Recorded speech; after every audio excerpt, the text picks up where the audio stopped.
حضرت ابو بکر صدیق رضی اللہ تعالیٰ عنہ کا بیت المال سے وظیفہ۔ حضرت ابو بکر صدیق رضی اللہ تعالیٰ عنہ کے یہاں کپڑے کی تجارت ہوتی تھی اور اسی سے گزر اوقات تھا۔ جب خلیفہ بنائے گئے تو حسب معمول صبح کو چند چادریں ہاتھ پر ڈال کر بازار میں فروخت کے لیے تشریف لے چلے۔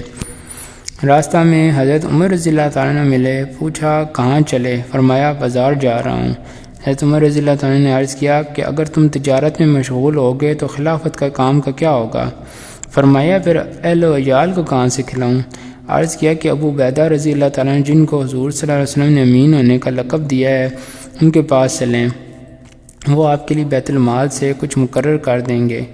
دونوں حضرات ان کے پاس تشریف لے گئے تو انہوں نے ایک مہاجری کو جو اوسطاً ملتا تھا نہ کم نہ زیادہ وہ مقرر فرما دیا۔ ایک مرتبہ بیوی نے درخواست کی کہ کوئی میٹھی چیز کھانے کو دل چاہتا ہے۔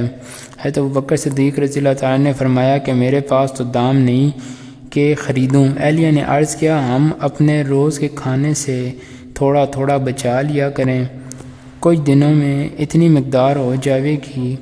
آپ رضی اللہ تعالیٰ نے اجازت فرما دی۔ اہلیہ نے کئی روز میں کچھ تھوڑے تھوڑے سے پیسے جمع کیے۔ آپ نے فرمایا کہ تجربے سے یہ معلوم ہوا کہ اتنی مقدار ہمیں بیت المال سے زیادہ ملتی ہے، اس لیے جو اہلیہ نے جمع کیا تھا وہ بھی بیت المال میں جمع فرما دیا اور آئندہ کے لیے اتنی مقدار جتنا انہوں نے روزانہ جمع کیا تھا اپنی تنخواہ میں سے کم کر دیا۔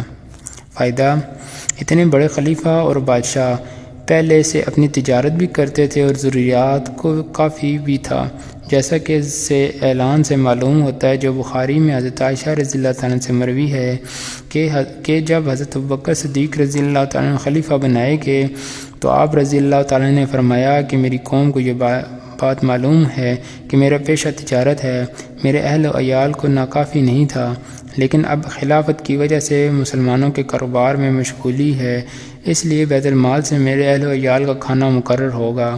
اس کے باوجود حضرت ابو بکر صدیق رضی اللہ تعالیٰ عنہ کا وصال ہونے لگا تو حضرت عائشہ رضی اللہ تعالیٰ عنہ کا وصیت فرمائی کہ میری ضرورتوں میں جو چیز بیت المال کی ہیں وہ میرے بعد آنے والے خلیفہ کے حوالے کر دی جائے۔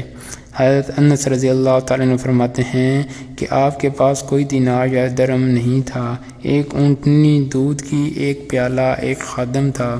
بعض روایات میں ایک اوڑھنا، ایک بچھونا بھی آیا ہے۔ یہ اشیاء جب حضرت عمر رضی اللہ تعالیٰ کے پاس نیابت میں پہنچیں تو آپ نے فرمایا کہ اللہ تعالیٰ ابو بکر پر رحم فرمائیں کہ اپنے سے بعد والوں کو مشقت میں ڈال گئے۔